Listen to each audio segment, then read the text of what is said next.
Good morning, everyone, and welcome to Uniquely Different with me, Shamla. Today, I have Stephen Dookhran, who is a sign language tutor. And with him, we have Ryan Houghton, who is his interpreter. And good morning, Stephen. How are you doing? Good morning. I'm good. I'm good. Fantastic. So you are here to talk about sign language and you being a tutor to promote your, classes in terms of what you offer, right? But before we get into that, let's talk about the importance of sign language. When it comes to sign language, what exactly is sign language?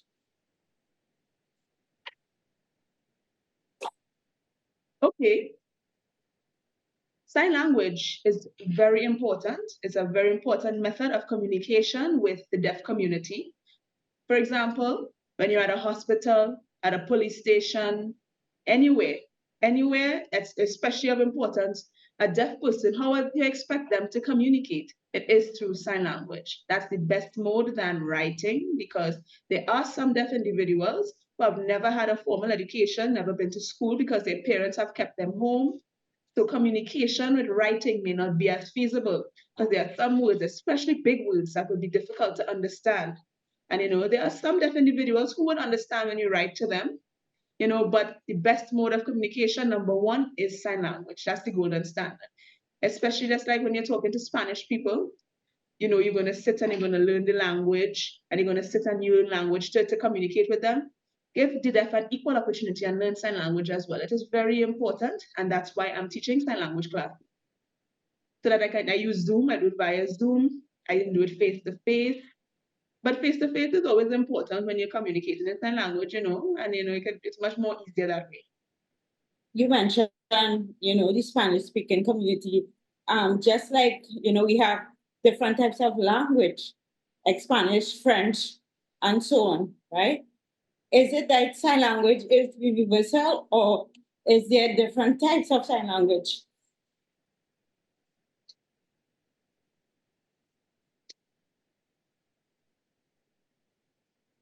Oh, that's a good question. So in the past, like in Trinidad and Tobago, we had our home sign languages. There were little sign languages that were indigenous to us. And then Americans came to Trinidad and they taught us ASL, American Sign Language. But as time went by, we realized it's much more important to respect the culture of the deaf and not have sign language so related and equal to the English spoken language.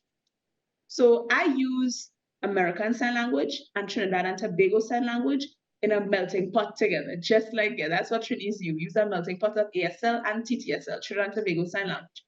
And also it varies depending on who you're talking to, because sometimes you may have to go strong Trinidad and Tobago Sign Language and other times you can go ASL. At the moment, you see in court, that's a big problem. Having an interpreter in court, it's a big hold up when it comes to the deaf.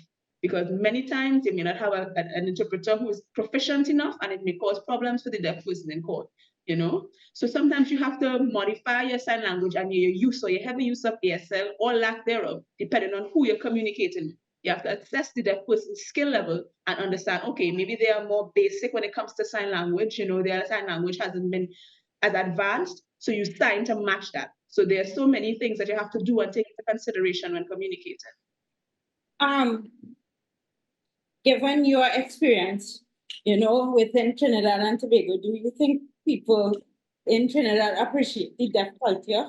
What is deaf culture? And also, when you approach individuals to say, hey, you need to learn sign language in order to be inclusive and diverse. How do they respond to that?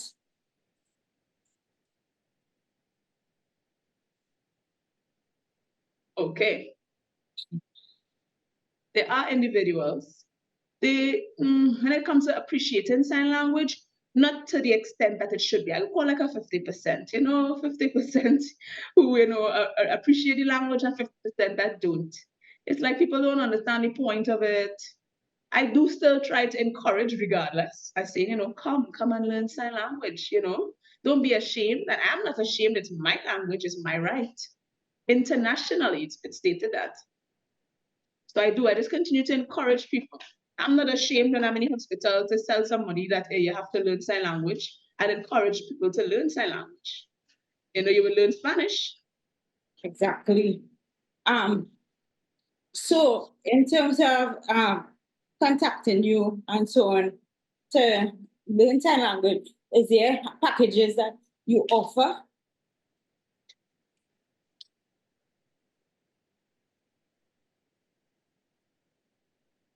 Yes.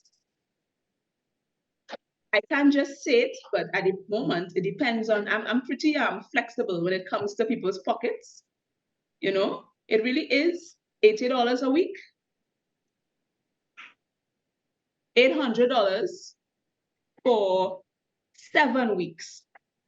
A little freezing there. $800 for 7 weeks. And I go through the lessons. But yes, you know, usually in afternoons because it is a part-time job for me. Also, at the end of the course, you do get a certificate. Awesome. And then are there different levels of sign language that you have to go through? Because you know, in any other language, level 1, level 2, and so on. So yes. Yes, there are 4 levels, level 1 to 4. But the certificate is important because it can show what standard you're at and what sign language you're proficient in, whether it be Trinidad, Tobago, sign ASL, or both. Because there are some people who come in saying, I know sign language, and when they interpret it, the deaf person cannot understand what they're saying. So it's really important to have a class, get your certificate, and show that you have done the work, and then you can interpret. To close off, who would you target first if you had the opportunity to offer sign language to, and what advice would you give the entire society in terms of learning sign language?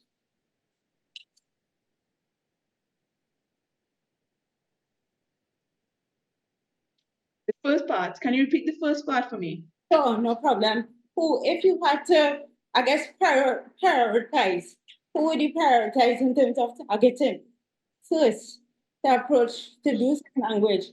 And what advice would you give, you know, the entire Trinidad in terms of learning sign language? All right, okay. That's a very important question. Sign language is important because, you know, I wouldn't just say that I will let a school alone learn. I think everyone should be number one because at the end of the day, there's deaf people everywhere. And my number is 704-5026. You know, use WhatsApp only for obvious reasons. Remember, I am deaf.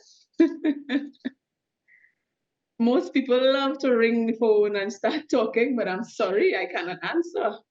I'll have to hang up. So you can use WhatsApp or a text, right? If you don't want, you can use email as well. deaf.leader2020@gmail. Awesome. So, Rihanna, Stephen, I want to say thank you. Stephen, thank you for, you know, taking your life experience and your lived experience and turning it into something that you can offer that is of value and impact to society and other members of the community. Rihanna, thank you so much for always offering your service as a sign language interpreter. Guys, with that being said, I want to say thank you so much for tuning in to this week's segment of Unique and Different. As I always say, be good, do good. Bye, everyone.